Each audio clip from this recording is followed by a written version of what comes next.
ప్రభువైన యేసుక్రీస్తు నామములో మీ అందరికీ కూడా నా హృదయపూర్వకమైన వందనాలు తెలియజేస్తున్నాను. చాలా సంతోషమైన దినం కదా ఈరోజు. భూలోకంలో ఉన్న ప్రపంచంలో ఉన్న క్రైస్తవులందరూ కూడా సంతోషించదగిన విషయం. ఎందుకనండి, మరణించటం అనేది అది మామూలుగా అందరికీ సాధారణమైన విషయం. కానీ ఈరోజు యొక్క ప్రత్యేకత ఏంటంటే, మరణించిన వారు తిరిగి ఆయన లేచాడనమాట. లేచిన వారు భూలోకంలో ఎవరినన్నా చూసామండి? తిరిగి లేచిన ఆయన్ని ప్రభువైన యేసుక్రీస్తు వారేనమాట. అందుకనే ఇది ప్రపంచ యావత్తు కూడా ఈస్టర్గా జరుపుకుంటూ చాలా సంతోషంగా ఒక పండుగ దినముగా జరుపుకుంటూ ఉంటున్నారే. కానీ ఆయన ఎందుకు లేచారు, ఎందుకు శిలువ మరణం పొందారు, ఎందుకు లేచారు, లేచి మనకి ఏమి పాఠం చెప్పాలని అనుకుంటున్నారు అని క్రైస్తవులమైన మనమందరం కూడా, భూలోకంలో వేరే వాళ్ళకి తెలియదు కదా, క్రైస్తవులమైన వారు కూడా ఆలోచించకపోవటము చాలా బాధాకరం అన్నమాట. భౌతికమైన ఈ శరీరానికి మనము అన్నీ పెడతానికి చాలా జాగ్రత్తగా పెట్టడానికి ప్రయత్నం చేస్తామా? శరీరం కోసము ఆలోచించి జాగ్రత్తగా చాలా సేపు ఆలోచిస్తాము, చాలా రోజులు ఆలోచిస్తాము. దేనికోసము? ఈ శరీరం కోసం. ఈ శరీరానికి సంబంధించిన ఏ విషయము, ఏ ప్రయత్నం చేసినప్పటికీ, ఏ ఆహారం పెడుతున్నప్పటికీ, ఏ విషయంలోనైనాను ఎంతగా ఆలోచిస్తామండి? ఆలోచిస్తామా లేదా? మరి ఎన్ని రోజులు ఉంటుంది ఈ శరీరము? దేవుడు నిర్ణయించినంత వరకు ఉండి ఎక్కడికి వెళ్ళిద్ది? మట్టిలోకి వెళ్ళింది కదా. ఎందుకంటే మన్నే కనుక మళ్ళీ తిరిగి మన్నైపోతామని ఉంది కదా. ఎందుకు? నరుణ్ణి నేల మట్టితో నరుణ్ణి నిర్మించి వాని నాసికారంధ్రములలో జీవవాయువు ఊదగా నరుడు జీవించు ఆత్మాయి. అంటే శరీరం ఎక్కడి నుంచి తీసుకొచ్చారంట? దేవుడు మట్టిలో నుంచి తీసుకొచ్చారు. మట్టిలో నుంచి ఉన్న ఈ శరీరము మనం ఎంత కాలమో, మనం ఉన్నంత కాలం కూడా చాలా ప్రత్యేకించి, చాలా ఆలోచించి, చాలా జాగ్రత్తగా నిర్ణయాలు తీసుకొని ఈ శరీరాన్ని ఒక ప్రత్యేకమైన దానిగా చూసుకోవడానికి ప్రయత్నం చేస్తున్నామా? ఎడాపెడాగా ఉంచుకుంటున్నామా? చాలా జాగ్రత్తగాను, చాలా ఆలోచించి నిర్ణయాలు తీసుకునే విషయంలోనూ, ఆహార విషయాల్లోనూ, అలాగే మన వస్త్రధారణలోనూ, మనం అనుభవించే దానిలో ప్రతి దానిలో కూడా చాలా బాగా ఆలోచించి నిర్ణయం తీసుకుంటాం. ఎంత ఆలోచించి నిర్ణయం తీసుకున్నప్పటికీ ఇది ఒకానొక దినాన ఎక్కడికి వెళ్ళిపోద్ది? మట్టిలోకి వెళ్ళింది. మరి మన మట్టిలోకి వెళ్ళినప్పుడు ఏమవుతుంది? మనలో ఉన్న మరి నరుడు జీవవాయువు, దేవుడు జీవవాయువు ఊదగా నరుడు జీవించు ఆత్మాయను. మరి జీవించే ఆత్మ అంటే నేల మంటితో నరుని నిర్మించి వాని నాసికారంధ్రములలో జీవవాయువు ఊదగా నరుడు జీవించు ఆత్మ ఆయను అని మనము ప్రారంభ దినాల్లో ఆదికాండంలో చదువుకుంటాం.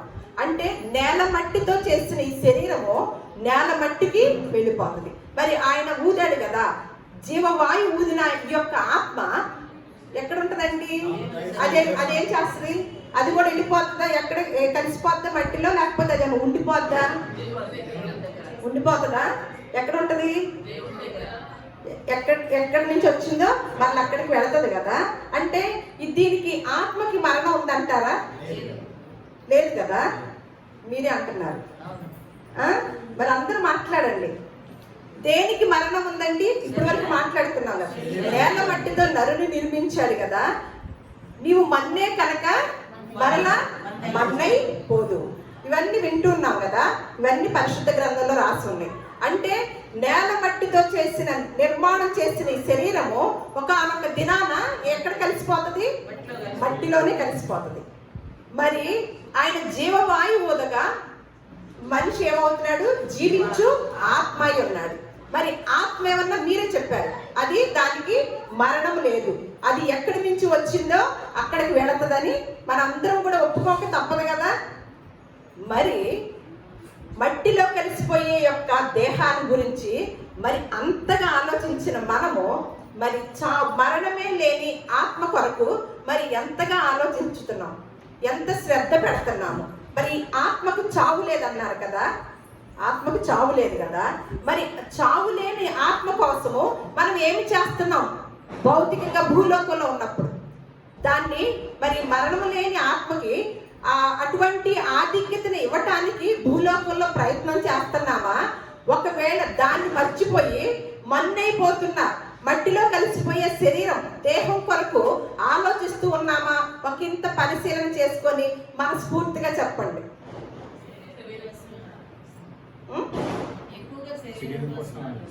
శరీరం కోసమా? మరి ఈ ఆత్మ ఉంటది కదా, మరి ఈ ఆత్మకు కూడా ఒక దాన్ని వెతికి పెట్టాలి జాగ్రత్తగా. ఈ ఆత్మను రక్షించేవాడు ఎవరైనా ఉన్నారా? ఈ ఆత్మ నెమ్మదైన స్థలంలోకి వెళ్ళాలి. ఎందుకంటే సదాకాలం ఉంటది, ఆత్మకు మరణము లేదని చాలా మాటలు చాలా సార్లు వింటూ వచ్చాం కదా. మరి అటువంటి ఆత్మకి ఒక దేవుణ్ణి వెతికి పెట్టాలి, ఆ దేవుణ్ణి నమ్మాలి. ఆ దేవుడు ఎవరు? ఈ ఆత్మల్ని రక్షించే దేవుడు, ఈ ఆత్మల్ని సదాకాలము ప్రశాంతమైన వాతావరణంలో ఉంచే దేవుడు ఎవరు అని ఏ రోజైనా మీరు ఆ కోణంలో దేవుణ్ణి వెతికారా? ఒకప్పుడు వెతకల, ఎందుకంటే ఏదో ఒక అవసరత కొరకు వచ్చారు. మరి వచ్చిన మీరు పరిశుద్ధ గ్రంథం మీ చేతుల్లో ఉంటుంది. అలాగే ఈ రోజు ఈస్టర్ జరుపుతున్నాం కదా, ఈ దేవుడు ఎలాంటి వాడో తెలుసు. మరి ఇప్పుడన్నా ఆలోచిస్తున్నారా? దేవుణ్ణి ఎరిగాక ఎంతమంది ఆలోచిస్తున్నాం? మట్టిలో కలిసిపోయే శరీరం కోసం ఏమన్నా రోజులు తరబడి ఆలోచిస్తామా? అస్సలు రోజు కూడా చాలదు. ఎందుకంటే కుటుంబాల్లో వచ్చే పరిస్థితులు బట్టి రోజులు కూడా మనకు ఒక రోజు 24 గంటలు కూడా చాలవు మనం ఆలోచించడానికి. మరి సదాకాలం ఉండే ఆత్మ ఈ ఆత్మని ఎలా కాపాడుకోవాలి? ఈ ఆత్మని ఒక్క నిమిషం మీరు మాట్లాడుకోవాలి, సరేనా? చూస్తాము. మరి ఈ ఆత్మ గురించి మనం ఏం ఆలోచిస్తున్నాం? ఒకసారి పిల్లల్ని జాగ్రత్తగా కొంచెం కంట్రోల్ ఉంచండి. వీడియో తీసుకుంటున్నాం కాబట్టి అది ఆ వీడియో తీసినంతసేపు వరకే, ఆ తర్వాత పిల్లలకి ఫ్రీడమ్. ఆ ఆత్మల గురించి ఎంతవరకు ఆలోచిస్తున్నామో, ఆ ఆత్మని రక్షించగలిగిన దేవుడు భూలోకంలో ఎవరైనా ఉన్నారా అని ఎప్పుడైనా వెతికారా? అస్సలు వెతకలేదు. అంతేనా? అవునా? అంతే కదా. అసలు ఆత్మ గురించి ఆలోచించడమే మనకు వచ్చిందా కదా? నిజమే, తెలియదు కదా. కానీ ఇటువంటి జ్ఞానాన్నండి పరిశుద్ధ గ్రంథంలో ఎంత చక్కగా వివరించి రాసి ఉంచారో. ఎందుకంటే నా బిడ్డలు, దేవుడు అనుకుంటున్నాడు అనమాట, మనం ఎవరి బిడ్డలం? అందరము ఆయన బిడ్డలం. నా బిడ్డలు మంచి జ్ఞానాన్ని తెలుసుకోవాలి. ఇందాక అచ్యుతరావు గారు అంటున్నారు కదా, ఆయన విజ్ఞానం ఏదో అంటారు కదా, నాస్తికులు ఏమంటారు ఏదో అంటారు కదా, వాళ్ళు విజ్ఞానం ఏదో నేర్పుతారని. ఏంటంటే దేవుడే లేడంట. ఏ దేవుడు లేడంట. హిందువులకి సంబంధించి, ముస్లింలకి, క్రైస్తవులకి సంబంధించి అసలు ఏ దేవుడు లేడంట. ఆయన ఏమంటున్నాడు? ఏ దేవుడు లేకపోతే మరి నిజంగానే ఆయన ఎక్కడి నుంచి వచ్చాడండి? తండ్రి కూడా లేకుండానే వచ్చాడా? అది మరీ మూర్ఖత్వం అన్నమాట. అంతే. అందుకనే దేవుడు లేడని బుద్ధిహీనులు చెప్పుకుంటారంట. మరి ఆయన చూసి మనం ఏమనుకోవాలి? బుద్ధిహీనుడు. కానీ బుద్ధిమంతులమైన మనము ఎంత బాగా ఆలోచిస్తున్నామండి. ఆయన బుద్ధిహీనుడే. బుద్ధిమంతులమైన మనము, దేవుణ్ణి ఎరిగిన మనము, మన చేతుల్లో ఉన్న పరిశుద్ధ గ్రంథం ఉంది కదా, అందరం కూడా ప్రపంచ యావత్తు కూడా ఈస్టర్ని జరుపుకుంటున్నామే. కానీ దేవుడి ఆయనకు అవసరమా? ఆయన చనిపోవాలని, బ్రతకాలని? ఇప్పుడే ఫిలిప్పీలకు రాసిన పత్రికలో చదువుకున్నాం కదా, దేవుని దగ్గర నుంచి ఉన్న ఆ యొక్క సమానత్వాన్ని, ఆయన దగ్గర ఉన్న విధానాన్ని కూడా తగ్గించుకొని దాసుడుగాను మనుషుని పోలికగా పుట్టి మన కోసం ప్రాణత్యాగం చేసి సిలువలో ఆయన యాగము మనం ఇదివరకు రోజుల్లో చూస్తాము. మన ప్రభుత్వం, మన రాజ్యాలు, మన ప్రజలు బాగుండాలంటే ఏం చేసేవారు? మన పూర్వీకులు రాజుల కాలంలో మనం కథలుగా వింటూ ఉంటాం అన్నమాట. యాగాలు చేసేవారు. అందులో ఏదో ఒకటి వేయటము, అలాగే పశువులు అని కొన్నిటిని, జంతువుల్ని, జీవరాశుల్ని బలించటము, యాగాలు చేసేవారు కదా. దానంతటికి కూడా కాదు అని ఆయన తన జ్యేష్ఠ కుమారుణ్ణి, తండ్రి తన జ్యేష్ఠ కుమారుణ్ణి ఇదంతా కూడా ఈ యాగాలతోనూ ఈ యొక్క జంతు బలుల ద్వారా పాపం అనేది తీసివేయటము అసాధ్యము అని ఎరిగిన తండ్రి ఇక ఏమని నిర్ణయం చేసుకున్నాడండి? తన జ్యేష్ఠ కుమారుణ్ణి పంపించాలని నిర్ణయం చేసుకున్నాడు అనమాట.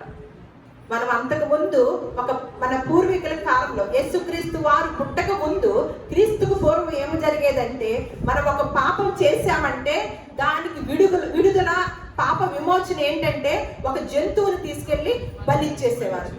ఓకే, బాగుంది. ఒక జంతువుని ఇచ్చేసేవారు బలి, మళ్ళా వచ్చేసేవారు. మళ్ళీ ఆ పాపం చేయకుండా ఉండేవారా?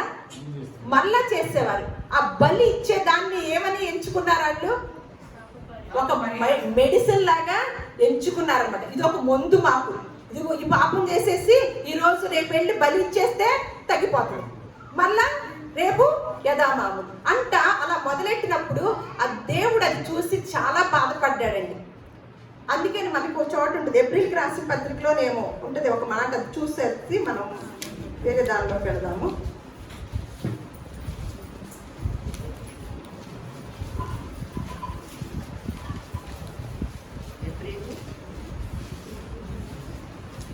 ఎబ్రి పత్రిక 10వ అధ్యాయం కూడా వచ్చిన ఒకసారి చూడండి. ఏప్రిల్కి రాసిన పత్రిక 10వ అధ్యాయము కూడా వచ్చిన కనుక అయితే ఆ బలులు అర్పించడం చేత ఏటేటా పాపములు జ్ఞాపకములకు వచ్చుచున్నవి. ఏలయనగా ఎడ్ల యొక్కయు మేకల యొక్కయు రక్తము పాపములను తీసివేయట అసాధ్యము. కాబట్టి ఆయన ఈ లోకమందు ప్రవేశించినప్పుడు ఇలాగ చెప్పుచున్నాడు. అంతవరకేనండి. ఏంటంట? గొర్రెల యొక్కయు ఎడ్ల యొక్కయు రక్తము పాపాన్ని తీసివేయటము అసాధ్యం అంట. అందుకని ఆయన ఒక నిర్ణయానికి వచ్చి ఏం చేస్తున్నాడు? తన జ్యేష్ఠ కుమారుణ్ణి బలియాగం చేశాడనమాట. బలియాగం చేసి మన పాపాలకు విమోచన, విడుదల చేశాడు. సరే, అంతటితో ఆగిపోయాడా అంటే మళ్ళా నరుడు ఏమయ్యాడు? జీవించు ప్రాణి అయ్యాడు. జీవాత్మ అంటే జీవవాయువుగా నరుడు జీవించు ఆత్మ ఆయను అని మనం చదువుకున్నాం. అంటే ఎప్పుడైతే దేవుడు నిలిచి ఉంటాడో, అందుకని ఆదియు అంతము నేనే, అల్ఫాయు ఒమేగాయు నేనే అంటాడు. అంటే ఆయనకి అంతం అంటూ ఉందండి? దేవుడికి అంతం ఉందా? లేదు. మరి మనకుందా? ఇక్కడున్న ఆత్మజ్ఞానం పరిశీలించుతున్నాం. మనకుందా అంతము? ఉందంటారా? అల్ఫాయు ఒమేగాయు ఆయనే కదా, ఆది సంభూతుడై ఆదియు అంతమునై ఉన్నాడు. మరి మనం ఏం చేయాలని? మనం ఎలా ఉంటున్నాం? మనం వెళ్ళిపోతామా?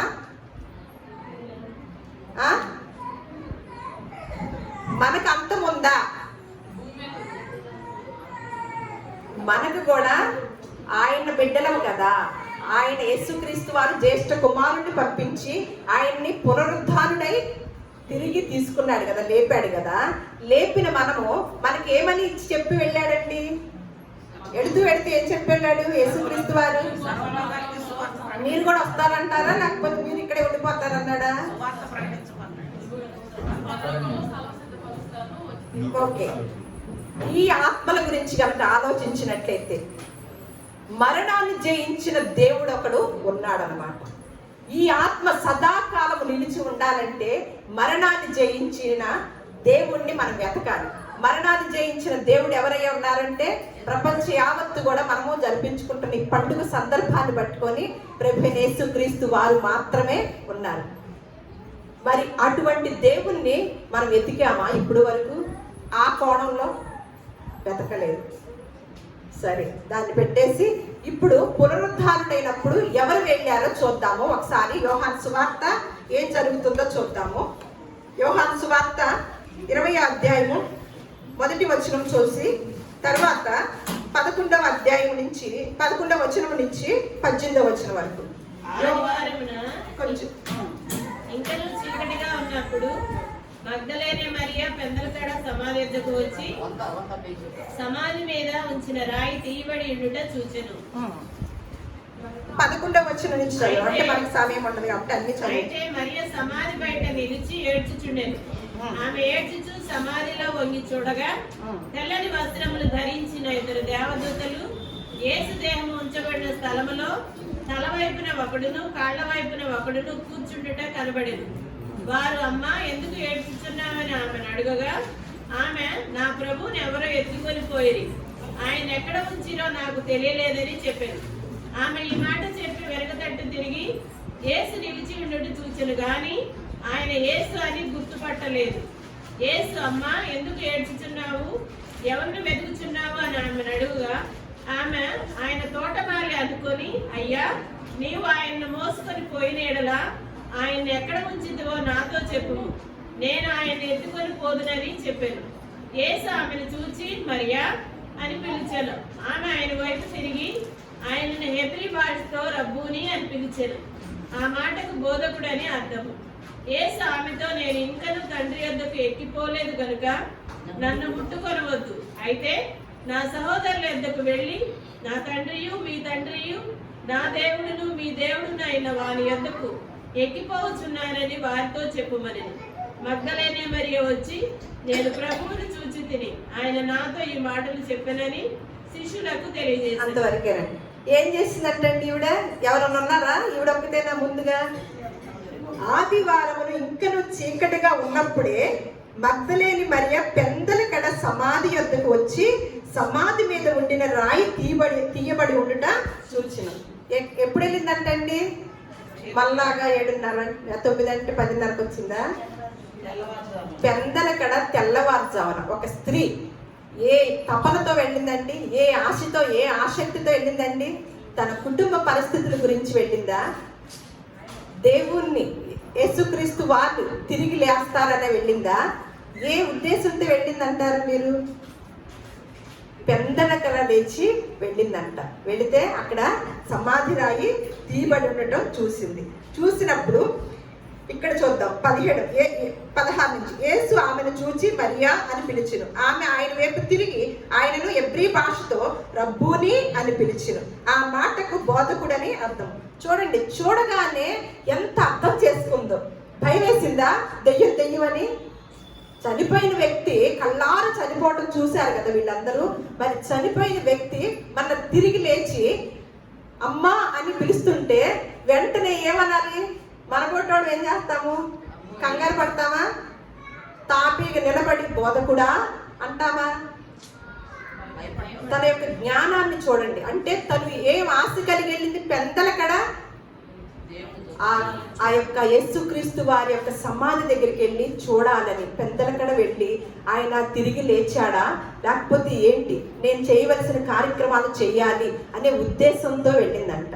వెళ్ళినప్పుడు ఆయన లేచి కనిపించాడు కదా. కనిపించిన వెంటనే ఏమని సంబోధిస్తుందండి? రబ్బూని అంటే ఆ భాషలో బోధకుడా, తెలుగులో బోధకుడా అని అర్థం అన్నమాట.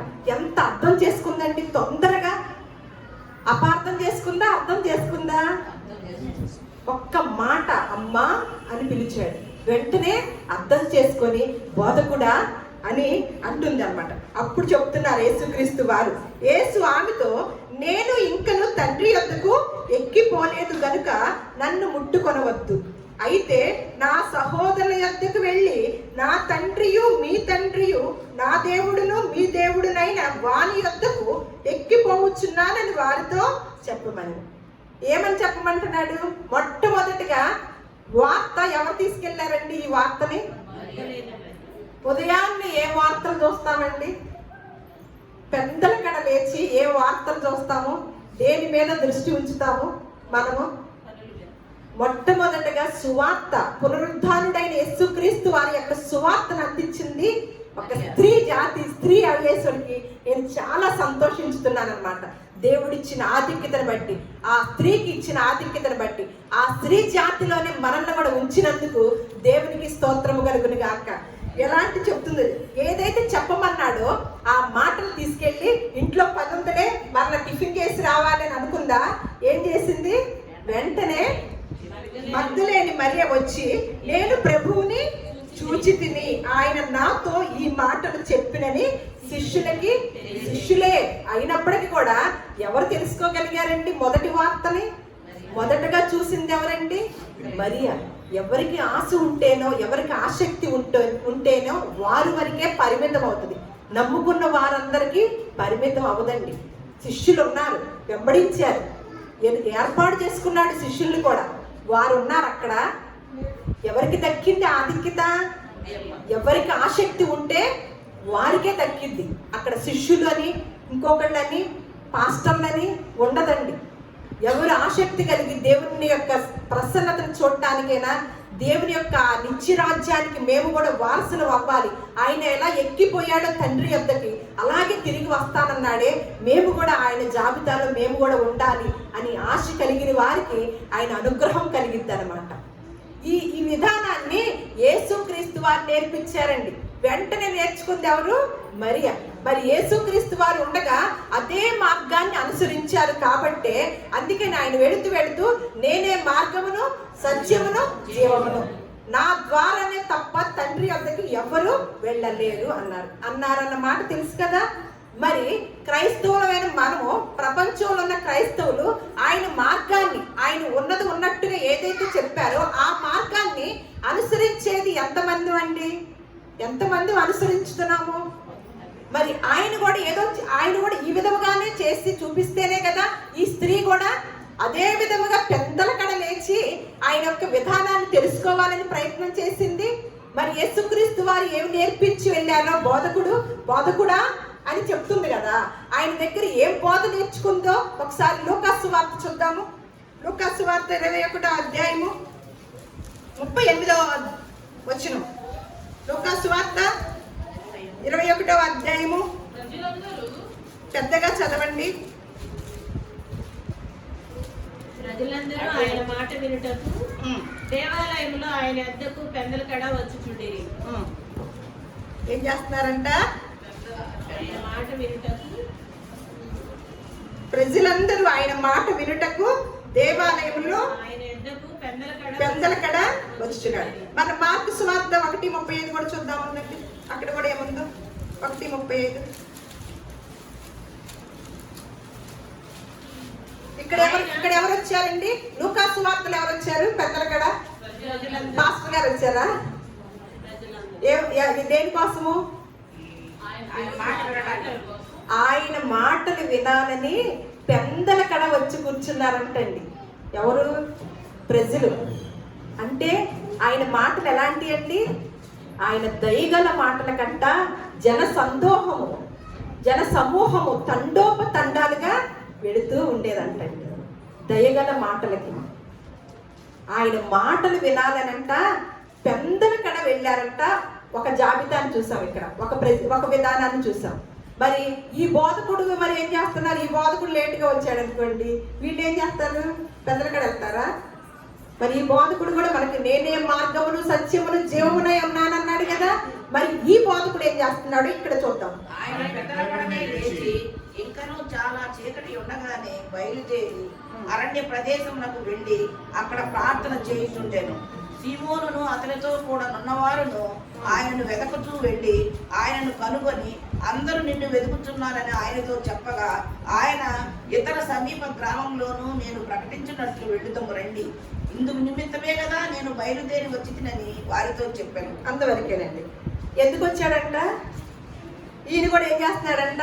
యేసుక్రీస్తు వారు కదా, దైవ కుమారుడు కదా, కాస్త పొద్దుపోయి లేటుగా లెగుస్తారు కదా, రాజుగారు కదా, దేవుడు కుమారుడు కదా. మరి చాలా మంది సమూహము, పనివారు అందరూ ఉంటారు కదా ఆయన దగ్గర. మనం 9 గంటలకైనా లెగవచ్చు కదా, ఉదయాన్నే 10కైనా లెగవచ్చు కదా. కానీ దీనికి ఏమొచ్చిందండి? ఏం చేశాడంట? నేను రాజుగారు అమ్మాయిని అనుకోండి, ఏం చేస్తాను? నా ఇష్టం కదా, రాజే మా నాన్న, నాకు బోర్డు మంది పన్నాళ్ళు, నేను ఎప్పుడు లేస్తే ఉంది కదా. ముఖ్యమంత్రి గారు అమ్మాయిని అనుకోండి, ఎలా ఉంటుంది మన పరిస్థితి? పనివారు మన ఇష్టం, ఎప్పుడు లేస్తామో మన ఇష్టం. ఇక్కడ ఎవరు దేవుని కుమారుడై ఉండి కూడా ఆయనతో సమానమైన భాగం ఉన్నప్పటికీ కూడా మన కోసము భూలోకానికి వచ్చి తన్ను తాను తగ్గించుకొని దాసుని రూపంగాను మనుషుని పోలికగా వచ్చి ఏం చేస్తున్నాడంట? ఆయన ఉన్న 33.5 సంవత్సరాల్లో కూడా 30 సంవత్సరాలు వారి తల్లిదండ్రుల దగ్గర గడపడం మనం చూస్తున్నాం. కరెక్ట్గా 3.5 సంవత్సరాలే ప్రజల మధ్యకి వచ్చి దేవుడు నిర్ణయించిన సమయాన్ని ఆయన తూచా తప్పకుండా తన పని తను నిర్వర్తించుకొని వెళ్ళాడనమాట. నా గురించి దేవా, నా గురించి గ్రంథపు చుట్టలో రాయబడి ఉన్న ప్రకారము నేను దాన్ని సంపూర్ణం చేశానని సెలవిస్తున్నాడు అనమాట. అలాంటి వ్యక్తి ఏం చేస్తున్నాడు? ఆయన పెందలకడనే లేచి ఇంకను చాలా చీకటిగా ఉండగానే బయలుదేరి అరణ్య ప్రదేశములకు వెళ్ళి అక్కడ ప్రార్థన చేయించుండేనంట. ఇక్కడ శిష్యులు చూడండి, శిష్యులు ఏం చేస్తున్నారు? శిష్యులు సీమోనును అతనితో కూడా ఉన్న వారును ఆయనను వెతుకుతూ వెళ్ళి ఆయనను కనుగొని, ఏంటయ్యా అందరూ మిమ్మల్ని వెతుకుతున్నారు, మీరు ఎక్కడికి వెళ్ళి కూర్చున్నారు అని అడుగుతున్నారంట. అప్పుడు చెప్తున్నారు, ఆయన అంటున్నాడంట, అసలు నేను ఈ లోకానికి వచ్చింది దేనికోసం అనుకున్నారు? రెస్ట్ తీసుకోవటానికా? నేను ఈ లోకానికి వచ్చింది బాగా రెస్ట్ తీసుకొని మీరు ఇచ్చినవన్నీ ఆరగించడానికా? పలహారాలన్నీ కాదు.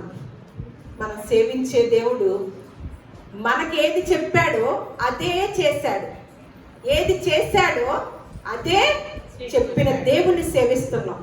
మనము కొంతమంది మనకు తెలిసిన వారు ఉంటారు, మనం వారిని గొప్పగా అక్కడ కూర్చోబెడతాము, మనం ఏదో ఒకటి అర్పణిస్తూ ఉంటాం. కానీ ఈయన ఈ లోకంలో ఉండగా, శరీరధారిగా ఉండగా అన్నీ కూడా కష్టాలతోనూ కన్నీళ్లతోనే చాలా కష్టపడి తనకి దేవుడు నిర్ణయించిన కాలాన్ని చక్కగా సంపూర్ణం చేసుకొని వెళ్ళాడనమాట. అందుకని మరలా గుర్తు చేస్తున్నాను, నేనే మార్గమును సత్యమును జీవమును. అంటే మీరు నన్ను వెంబడించాలనుకుంటున్నారా? ఇదిగో నేను ఎలాగైతే చేశానో అలాగే మీరు కూడా చెయ్యాలి కంపల్సరిగా. ఆయన ఏం చేశాడు? పెందలకడ లేచాడు. లేచి ప్రార్థన చేస్తూ మళ్ళేమంటున్నాడు శిష్యులతో, ఇతర సమీప గ్రామంలోనూ నేను ప్రకటించినట్లు వెళ్ళుదుము రండి. అసలు నేను వచ్చింది ఇందు నిమిత్తమే కదా. మరి మనం ఎందుకు వచ్చాము? మనం ఎలా వచ్చాము? మనం ఎందుకు వచ్చాము? మట్టిలో వెళ్ళిపోయే ఈ శరీరం కోసం ఆలోచించడానికి వచ్చామా? సదాకాలం ఉండే ఆత్మ కోసం ఆలోచించడానికి వచ్చామా? 4 రోజులు ఉండిపోయి మట్టిలో కలిసిపోయే ఈ శరీరానికి ప్రాధాన్యత ఇస్తున్నప్పుడు మరి ఏం చేయాలండి? ఈయన ఒక మార్గదర్శకుడిగా ఒక బాటని, ఒక మార్గాన్ని వేసి వెళ్ళి, ఇదిగో నేను పునరుద్ధానుడై లేచాను కాబట్టి మీరు కూడా నన్ను వెంబడిస్తే మీరు కూడా తిరిగి లెగుస్తారు. దానికి సాదృశ్యంగానే ఆ మాటకి ప్రకారంగానే ఆయన మరణించినప్పుడే కొంతమంది పరిశుద్ధులు లేచారంటండి. అది అద్భుతం కదా. ఉందా లేఖనాల్లో? ఉందా? మరి ఉంటే తీయండి. ఎక్కడో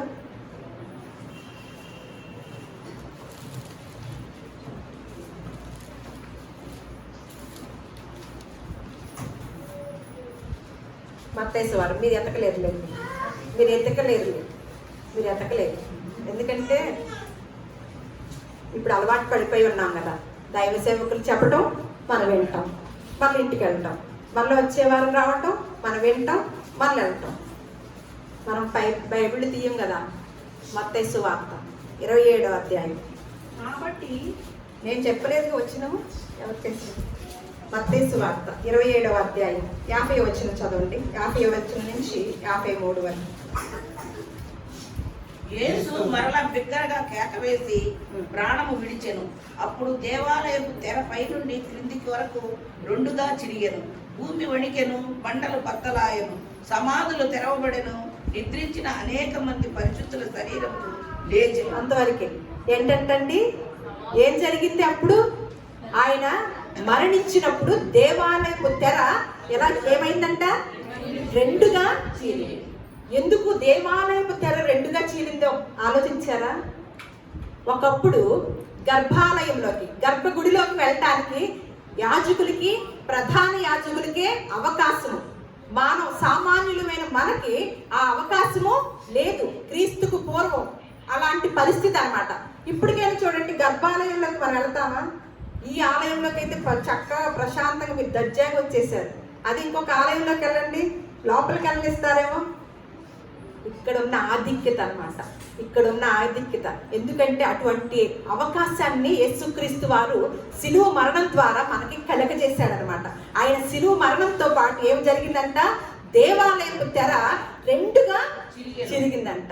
అంటే ఇప్పుడు ప్రధాన యాజకులు లేరు, ఎవరెళ్ళి కూర్చొనైనా సరే ప్రార్థన చేసుకునే హక్కు, ఆధిక్యత, అవకాశము యేసుక్రీస్తు వారి ద్వారా, ఆయన సిలువ మరణం ద్వారా దేవుడు మనకు అనుగ్రహించాడనమాట.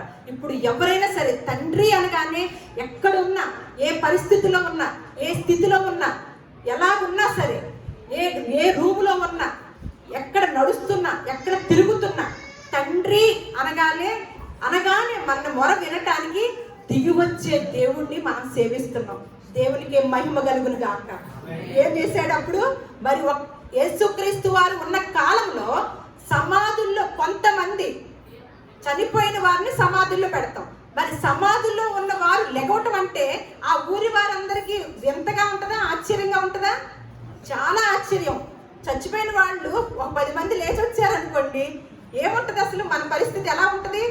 ఆశ్చర్యము, భయము అన్నీ జరుగుతాయి కదా. సరే, అక్కడ వరకే సమాధుల్లోనే ఉండాలా? వాళ్ళు లేచారు, ఎందుకంటే లేఖనాల ప్రకారం లేచారు కదా. లేచిన వారు అక్కడే ఉన్నారా? ఏం చేశారంటే వారు సమాధుల్లో నుండి బయటికి వచ్చి ఆయన లేచిన తరువాత పరిశుద్ధ పట్టణంలో ప్రవేశించి అనేకులకి మరి సాక్ష్యం ఉండాలి కదా. ఏదన్నా మనం ఒక నిజం చెప్తున్నాం అనుకోండి, ఏది రుజువేది, సాక్ష్యం ఏది అంటారు. అందుకని వీళ్ళందరూ లేచిన వారందరూ ఎక్కడికి వెళ్ళారంట? పరిశుద్ధ పట్టణం అంటే యెరూషలేం కదా. ఆ యెరూషలేంలోకి వెళ్ళి అనేకులకి కనపడ్డారంట.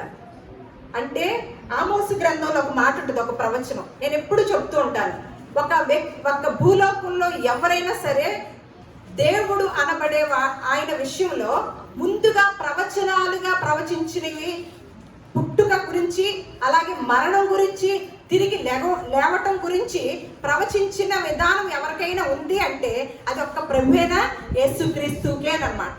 ఆయన పుట్టుక గురించి ప్రవచనం జరిగింది, బోల్డ్ ప్రవచనాలు ప్రవక్తలు చెప్పడం జరిగింది. క్రీస్తుకు పూర్వం ఫలానా టైంలో పుడుతున్నాడు యేసుక్రీస్తు వారి, మీ యొక్క పాపాలందరికీ కూడా పాప విమోచన కలగ చేయడానికి ఆయన భుజం మీద రాజ్యభారం పెడుతున్నాము అని ఎన్నో ప్రవచనాలు మనం చూస్తాం. అలాగే ఆయన మరణించే విషయంలో కూడా ప్రవచనాలు ముందుగానే రాసి ఉంచారు. అందులో జెఫన్యా ఉంది, జకరియా ఉంది, ఆమోసు గ్రంథం ఉంది, యెషయా గ్రంథం ఉంది. ఇవన్నీ కూడా ఆ యొక్క మహాదినము, ఆ దినము గురించి, అంటే యేసుక్రీస్తు వారి సిలువ దినము గురించి వీటిలన్నిటిలో కూడా ప్రవచనాలు జరిగినాయి అన్నమాట. మీరు ఇంటికి వెళ్ళాక ఈ గ్రంథాన్ని చదువుకోండి. జెఫన్యా గ్రంథము, జకరియా గ్రంథము, అలాగే ఆమోసు గ్రంథము, యెషయా గ్రంథము, ఇవన్నీ కూడా యేసుక్రీస్తు వారి మరణం గురించి, తిరిగి లెగవటం గురించి కూడా అక్కడ ప్రవచనాలు చెప్పబడినాయి అన్నమాట.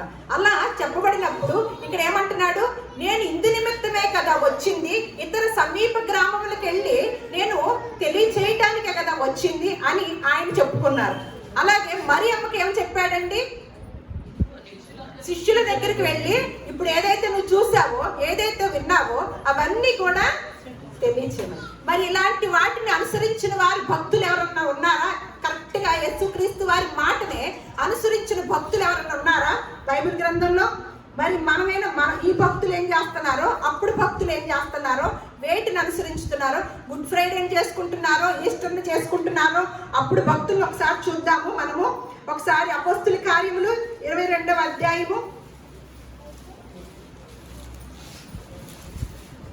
అపోస్తుల కార్యములు 22వ అధ్యాయము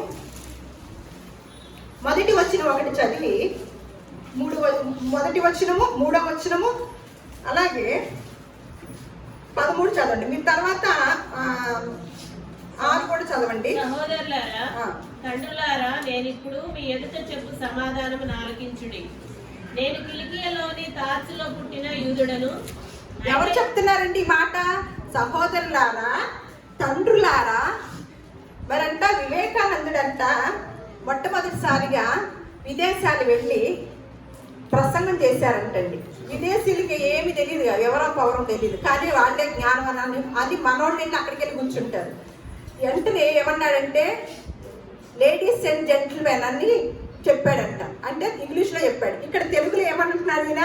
పౌలు గారు, సహోదరులారా, తండ్రులారా, నేనిప్పుడు మీ ఎదుట చెప్పు సమాధానమును ఆలకించుడు. వెంటనే వివేకానందుడు సహోదరులారా, సహోదరులారా అని సంబోధన చేయగానే చాలా మంది కేకలు, ఈలలు, తప్పట్లు అంటండి. అంటే అలా సంబోధించాడు. భలే ఉందే ఇది, ఈ ప్రసంగం స్టార్ట్ చేయటమే సహోదరులారా సహోదరులారా అని మొదలెట్టాడే అని చాలా ఆశ్చర్యపోయారంట, చాలా సంతోషించారంట. అదే విధానాన్ని ఇక్కడ పౌలు గారు చెప్తున్నారన్నమాట. ఏమని? సహోదరులారా తండ్రులారా.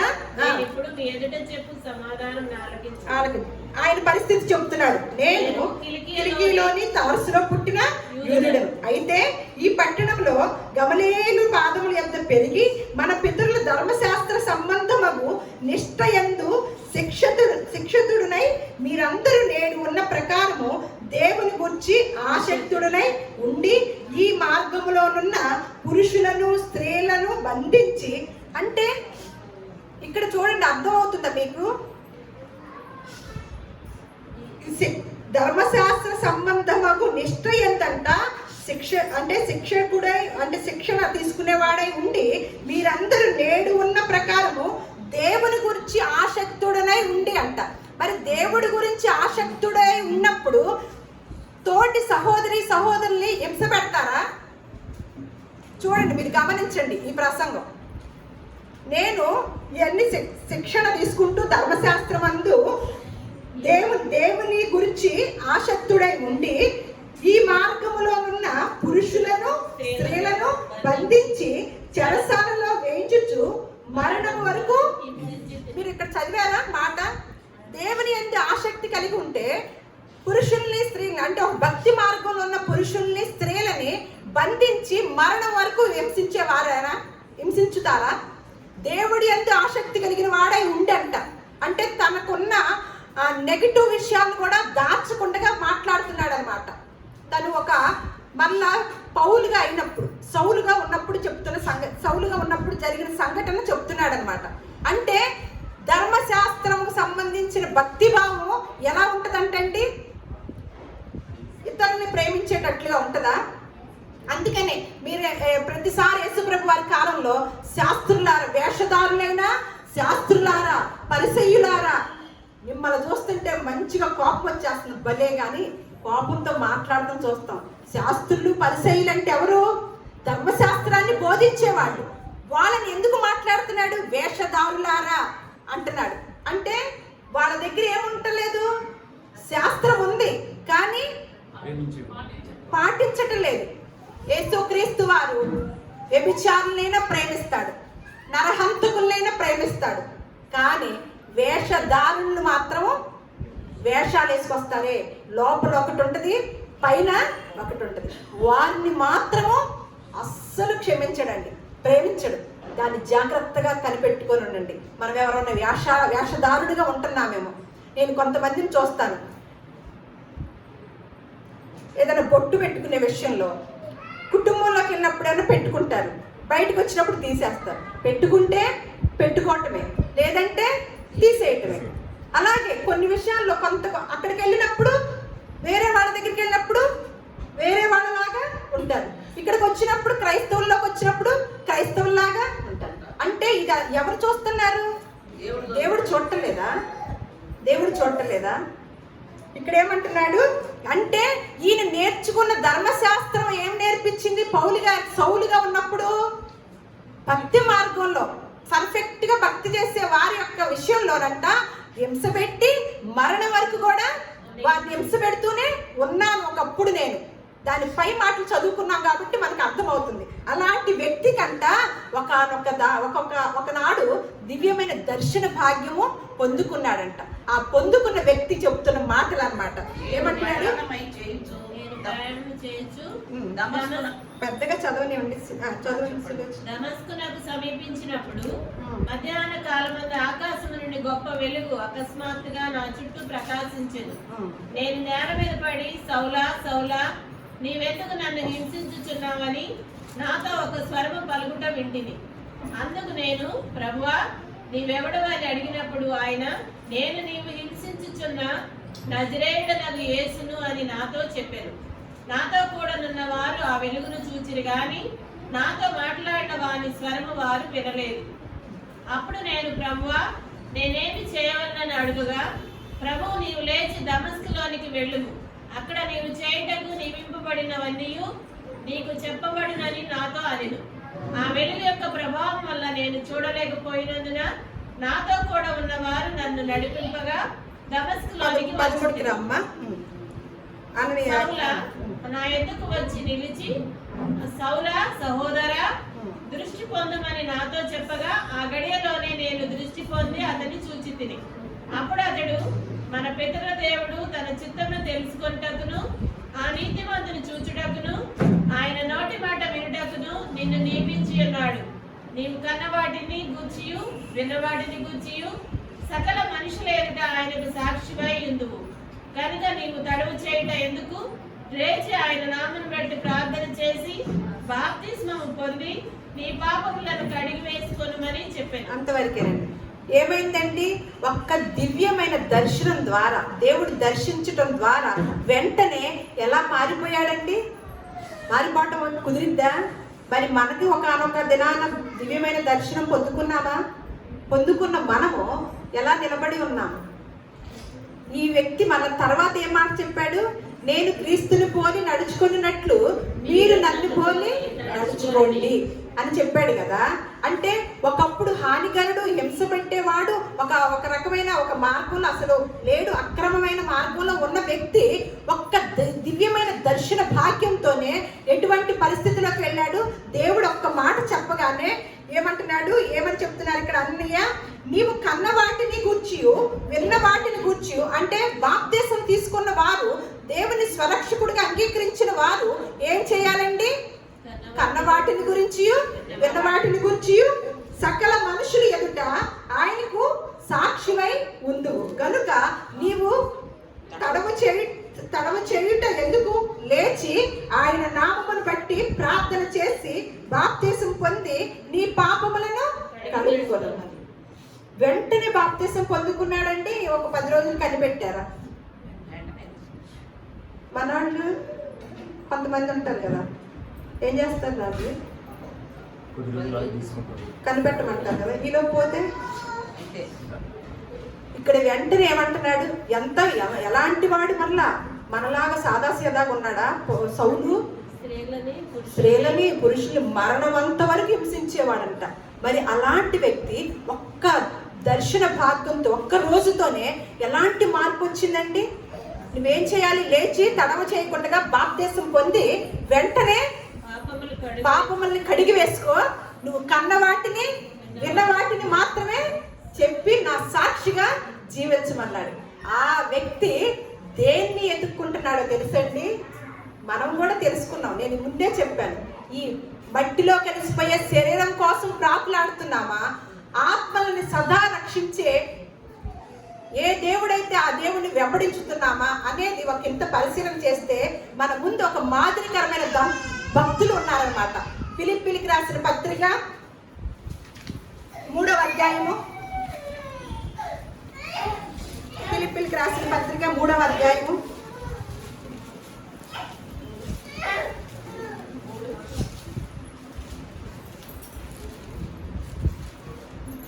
10వ వచనం చూద్దాము.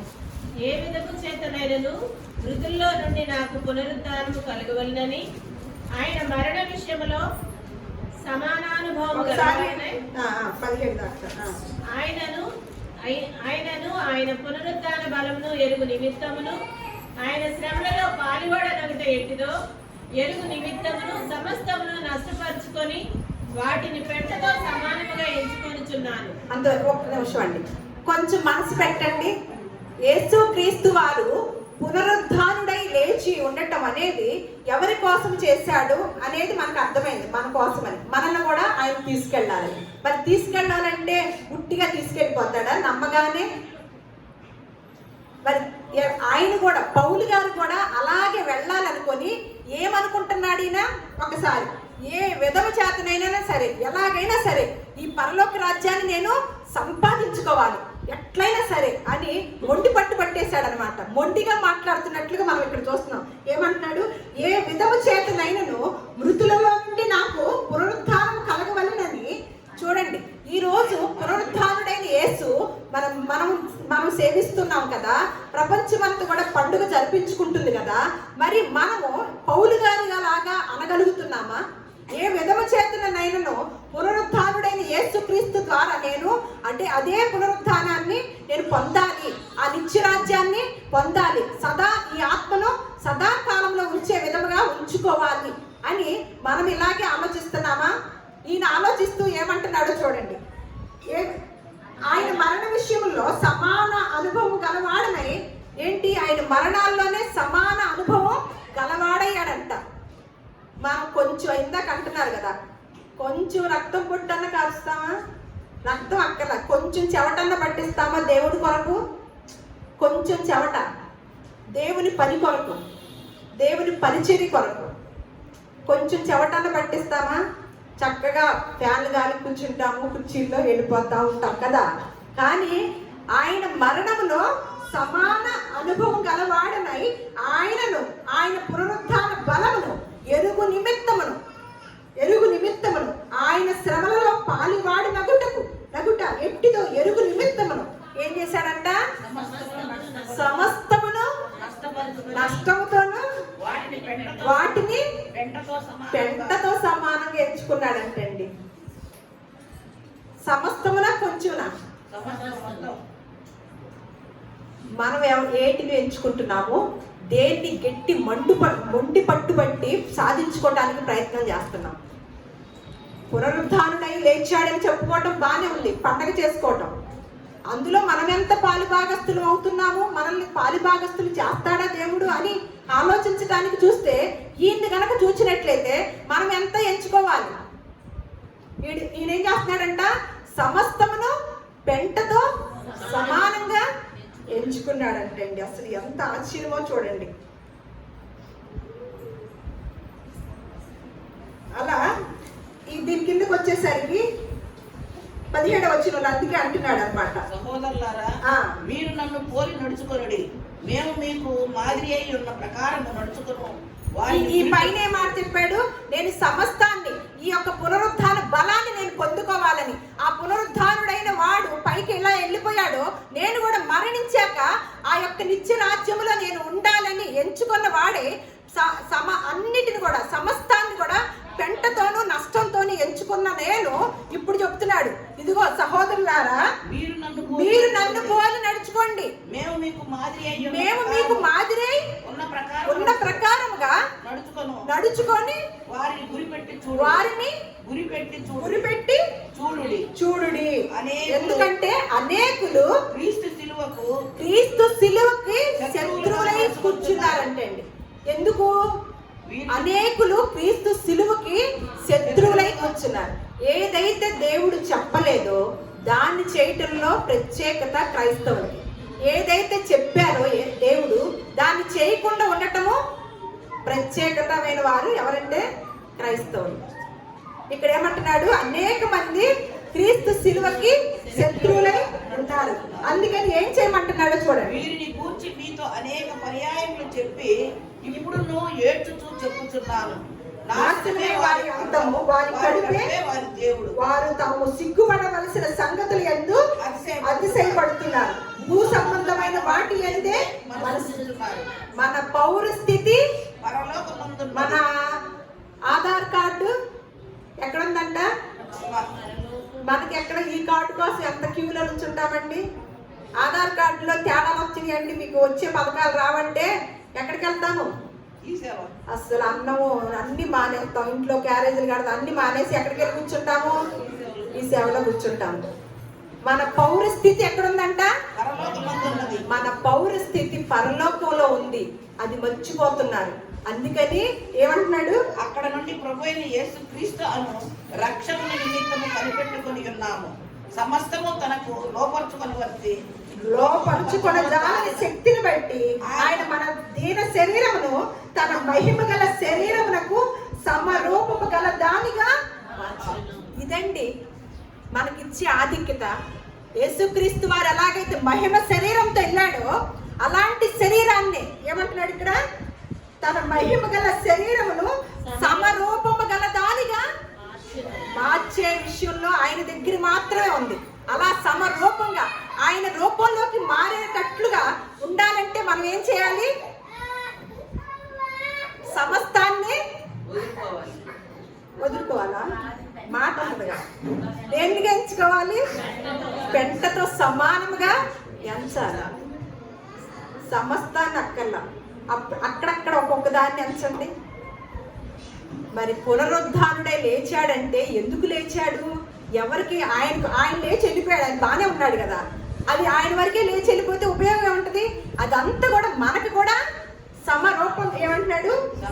శరీరమునకు, తన మహిమ గల శరీరమునకు, మన దీన శరీరమునంట, మన దీన శరీరమును తన మహిమ గల శరీరముకు సమరూపముగా గలదానిగా మార్చుటకంట ఈ యొక్క కార్యక్రమం.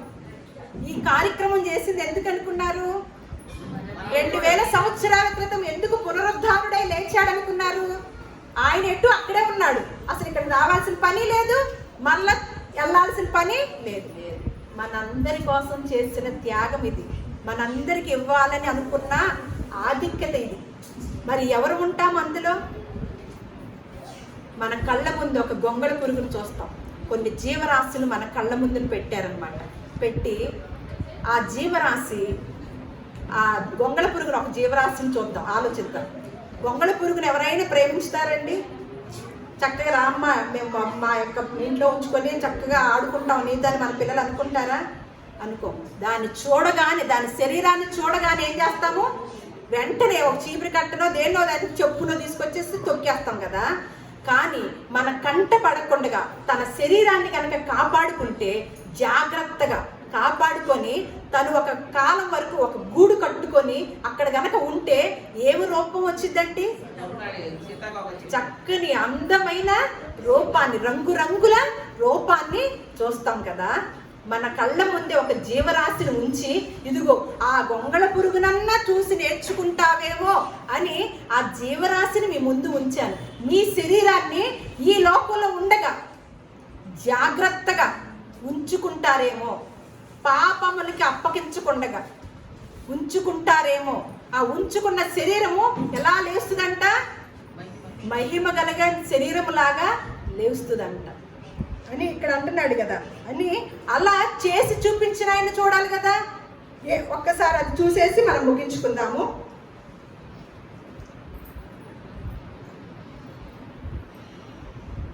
ఒకసారి లూకా సువార్త చూడండి, యోహాను సువార్త చూడండి. యోహాను సువార్త 2వ అధ్యాయము. మనం ఏదైనా సరే చేస్తేనే కదా వాళ్ళని వెంబడిస్తాము. తన శరీరాన్ని, యోహాను సువార్త 2వ అధ్యాయము 18వ వచనం నుంచి 22 వరకు. కాబట్టి యూదులు, నీవు ఈ కార్యము చేయుచున్నావే, ఏ సూచన క్రియను మాకు చూపెదవని ఆయన అడుగగా, యేసు, ఈ దేవాలయమును పడగొట్టుడి, 3 దినములలో దాన్ని లేపుదురని వారితో చెప్పాను. యూదులు, ఈ దేవాలయము 46 సంవత్సరములు కట్టిదే, నీవు 3 దినములలో దాన్ని లేపుదువా అని. అయితే ఆయన తన శరీరమును దేవాలయమును కూర్చి ఈ మాట చెప్పాను.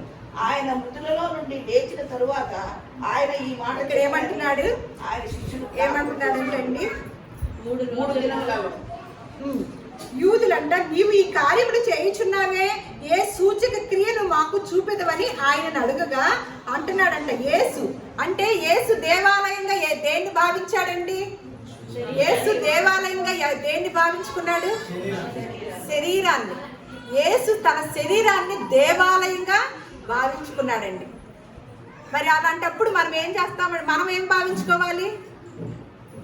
అలాంటప్పుడు మనము మన శరీరాన్ని దెయ్యాలుగా భావించుకోవాలా, దేవాలయంగా భావించుకోవాలా? తర్వాత చూద్దురు. దేవాలయంగా భావించుకున్నారా యేసుక్రీస్తు వారు తన శరీరాన్ని? అందుకని మరలా ఒకసారి గుర్తు చేస్తున్నాను. మీరు తండ్రి దగ్గరికి వెళ్ళాలంటే, నేనే మార్గమును, సత్యమును, జీవమునై ఉన్నాను. నేను ఎలాగ వెళ్ళాను, నేను ఎలాగ భావించానో భూలోకంలో ఉండగా, మీ శరీరం లాగా ఉండే కదా నేను వచ్చాను. నేను దైవ రూపాన్ని వేసుకొని రాను. ఓం భీమ్ అంట. మీరు ఎలాగ శరీరం కలిగి నొప్పి గిల్లితే నొప్పి వచ్చిందో అలాంటి శరీరంతోనే వచ్చాను. ఆ శరీరాన్ని నేను ఎలా ఎంచుకున్నాను? భూలోకంలో ఉండగా దేవాలయంగా ఎంచుకున్నాను. కాబట్టి ఏమంటున్నాడు? తిరిగి లెగుస్తాను అని తెలియచేస్తున్నాడు. ఆత్మజ్ఞానం అప్పుడు వాళ్ళకి పట్టల, ఇప్పుడు వాళ్ళకి పట్టటల్లా. అందుకని మన కళ్ళ ముందు ఏం పెట్టాడు? గొంగళ పురుగును పెట్టాడు. దాని శరీరాన్ని మన కంట పడకుండా ఉంటే గనక ఏమి శరీరాన్ని ధరించుకుంటుందండి? జాగ్రత్తగా ఉంచుకుంటే మంచి అందమైన సీతాకొక చిలుక రూపాన్ని ధరించుకుంటుంది అన్నమాట. మరి యేసుక్రీస్తు వారు ఆయన శరీరాన్ని ఆయన జీవించే కాలంలో ఏమనుకున్నారు? దేవాలయముగా భావించాడు. దేవాలయంగా భావించాడు. మీరు మనమెవరమి? మన హృదయంలో ఎవరున్నారు?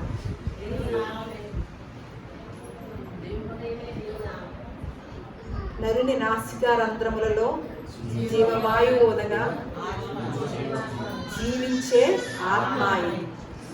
ఆ ఆత్మనే మన లోపల ఉంచాడు. మరి మనం కూడా ఆలయాలేగా.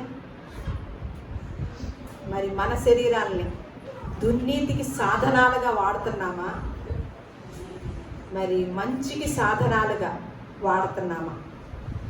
ఆ పునరుత్థానంలో మనము కూడా పాలి భాగస్థులం అవ్వాలంటే, మనము కూడా లెగవాలంటే ఏం చేయాలి? ఇక్కడ ఉన్న వాటినన్నిటినీ పౌలు పట్టుబట్టాడు కదా, ఎలాగైనా సరే నేను సాధించుకోవాలి పరలోక రాజ్యాన్ని. అందుకు నేను నాకున్న సమస్తాన్ని పెంటతో సమానంగా నేను ఎంచుకుంటున్నాను. నా దేవుడు వెళ్ళిన ఆ పునరుద్ధాన ఆ యొక్క బలాన్ని నేను పొందుకోవాలి అని గట్టి దృఢ సంకల్పంతో ఉన్నారు పౌలు గారు.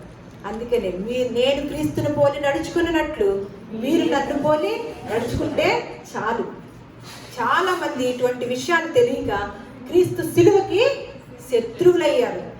పండగలు చేసుకుంటూ పండగ భక్తులుగా ఉంటూ వారి యొక్క ఎంజాయ్ చేసుకుంటూ వారి జీవితాలని మట్టిలో కలిసిపోయే ఈ శరీరానికి ఎక్కువ ప్రాధాన్యత ఇస్తూ సదాకాలము ఈ ఆత్మ కూడా పునరుద్ధానం అయింది కాబట్టి ఆ దానిని మనము తక్కువగా ఎంచుకుంటూ భూలోకంలో మన శరీరాల కోసము, మన కుటుంబాల కోసము, మనకు వచ్చే సమస్యల కోసమే దేవుణ్ణి కేటాయించుకొని మిగతా వాటిని పక్కన పెట్టేశాం. కానీ ఇక్కడ ఉన్న పరిశుద్ధ గ్రంథంలో గొప్ప ఆత్మజ్ఞానాన్ని నేర్పే దేవుడు ఈయన అన్నమాట. ఇందులో మనం బ్రతికున్నప్పుడే కాదు కానీ మనం చనిపోయాక కూడా ఎలా ఉంటాము, ఎక్కడికి వెళతాము అని తెలియచేసిన వారు ప్రభువైన యేసుక్రీస్తు వారు అన్నమాట. అటువంటి పరిశుద్ధ గ్రంథాన్ని మన చేతుల్లో ఉంచినప్పుడు ఆ పునరుద్ధాన బలం అనేది పండుగ చేసుకుంటే రాదండి. భూలోకంలో ఉన్న వాటిని సమస్తాన్ని పెంటతో సమానముగా ఎంచుకొని ఏదైతే దేవుడు చెప్పాడు పెందల కడ లేచి యేసుక్రీస్తు వారు ఇందు నిమిత్తమే కదా నేను వచ్చింది, ఇక్కడ సమీప గ్రామాలకు వెళ్ళి ఇక్కడ చెప్పటానికే కదా నేను వచ్చింది, నా కాలంలో నేను పూర్తి చేసుకోవాలి కదా అని మనకి మాదిరిగా తెలియచేస్తున్నారు. మగ్దలేని మరియ పెందల కడ లేచి ఎంత దగ్గరగా వెంబడించారో శిష్యులు.